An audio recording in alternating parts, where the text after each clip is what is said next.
Being the eldest son means you get everything, right? Everyone's stunned by my brother-in-law's wife's comment. She had always insisted that being the eldest son was important, but this was too much. Just as I was about to reply, my brother-in-law spoke up. My name is Sophia. I'm a 32-year-old working housewife. I got married to my husband Owen just last year. We've known each other since elementary school, but our relationship was far from expected. We'd usually argue whenever we met, but during our college years, he confessed his feelings to me. Embarrassed, he scratched his cheek as I looked at him in surprise. I initially turned him down, but from that point on, I started thinking about him more. Half a year later, I was the one confessing to him. We dated for about 5 years after that. We went to tell his parents about our marriage. I was warmly welcomed. My, you must be Sophia. Owen has told me so much about you. It's such a pleasure to finally meet you today. Owen told me you're his first love. We're so happy to have someone like you as a part of our family. Well, I was pleased to hear this from my parents-in-law. Owen looked flustered next to me, his secret laid bare. The fact that I was his first love was news to me. The thought made me feel ticklish and happy. I whispered this to Owen and he turned bright red with embarrassment. The meeting ended on a positive note. Owen has a brother who is already married. We planned to meet them around the end of the year, so we headed home. A few days later, while we were looking for our new home after the wedding, Owen's phone rang. It was from my mother-in-law. Your dad's been in a car accident. He's in the hospital with a leg injury. The doctor says there might be lasting effects. Can you come? Hearing this, Owen and I rushed to the hospital. Mother-in-law was sitting alone on a chair in the hallway. Mom, how's Dad? What's this about lasting effects? Owen, and you too, Sophia, thank you for coming. Your father apparently shielded a child who ran into the street and was hit by a motorcycle. I hugged my trembling mother-in-law, not knowing what else to do. Shortly after, the doctor emerged from the treatment room. His life isn't in danger, but he broke his femur.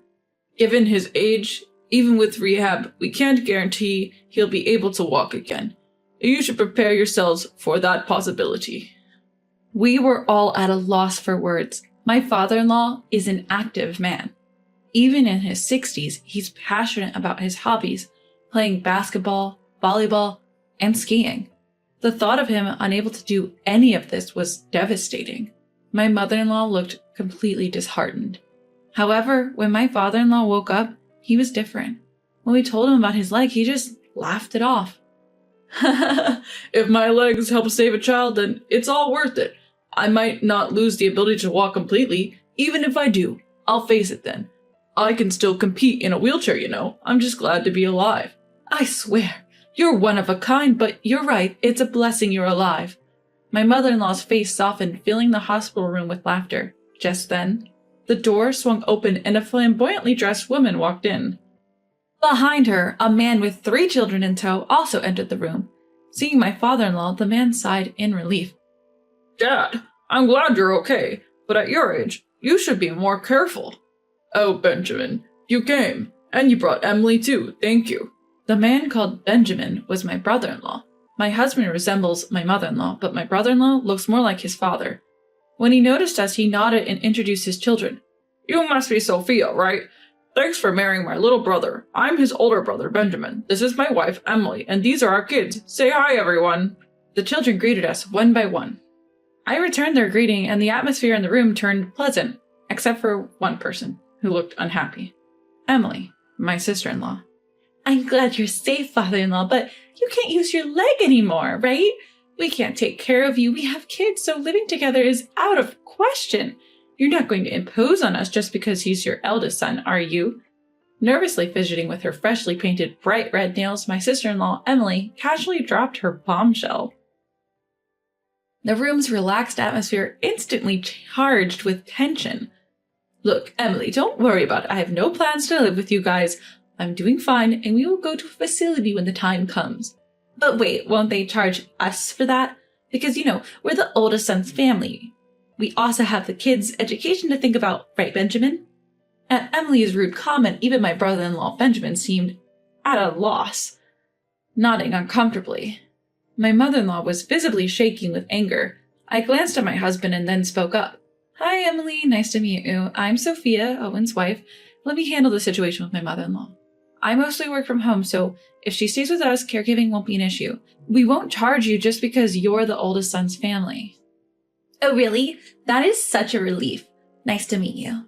Seeming satisfied, Emily announced it was time for her salon appointment and left.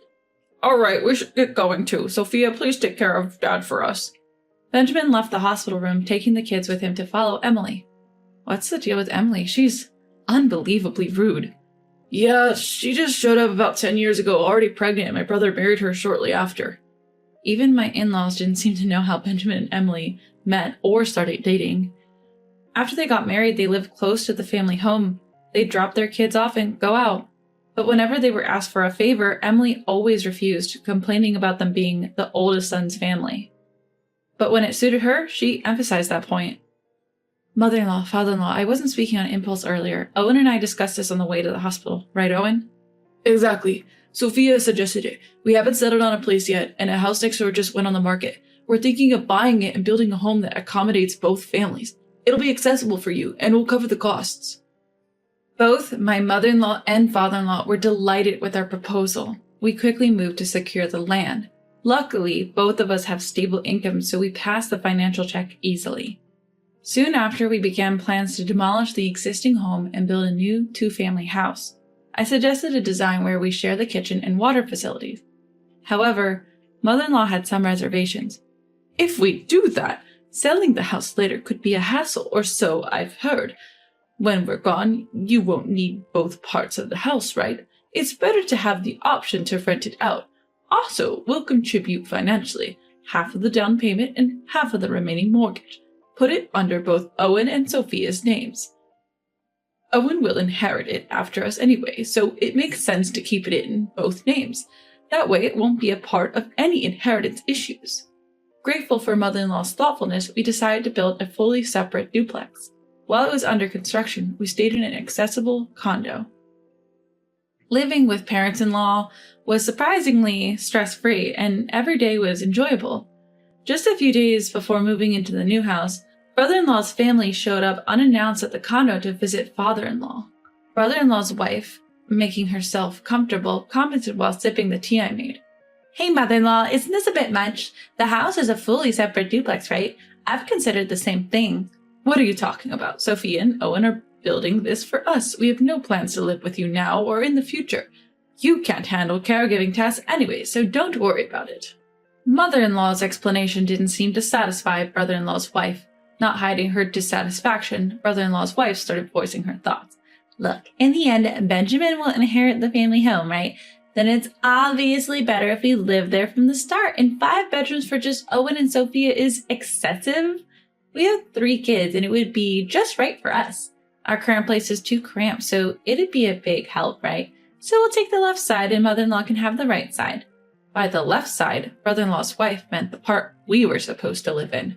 We had planned for the possibility of needing full-time care in the future, so the ground floor had 3 bedrooms, with 2 additional rooms on the upper floor. The ground floor was for guests and father-in-law, and we had all agreed on this layout. Yet brother-in-law's wife assumed that they would use it. So if you're going to live there, you'll cover all the construction costs, right? And you'll also handle the caregiving? That was our plan when we built the place. What are you saying? All of you are supposed to be on the right side, right? If caregiving is involved, cohabitation is essential. We're already living harmoniously, right? Then just keep it that way. We won't have to pay anything. Emily just continued dreaming aloud. In her dream world, her family saves on rent and lives in a spacious home, happy as can be. For the in-laws and us, caregiving becomes easier and we get to see brother-in-law's wife's children regularly, making everyone happy. In her head, we owe it to my sister-in-law, who made the win-win proposal. My father-in-law had been silently listening the whole time, but he now instructed my mother-in-law to retrieve something from a drawer. Following his instructions, my mother-in-law pulled out a thick envelope in a single sheet of paper. In this envelope is $500,000. This is for you both. In return, never contact us again. And Benjamin, sign this document. Our entire inheritance will go to Owen. Everyone absorbing my father-in-law's words, my brother-in-law looked shocked. My mother-in-law seemed to have been aware of this plan all along. The room fell silent for a moment. My sister-in-law wasn't one to back down easily. But he's the eldest son. Doesn't the eldest son get everything?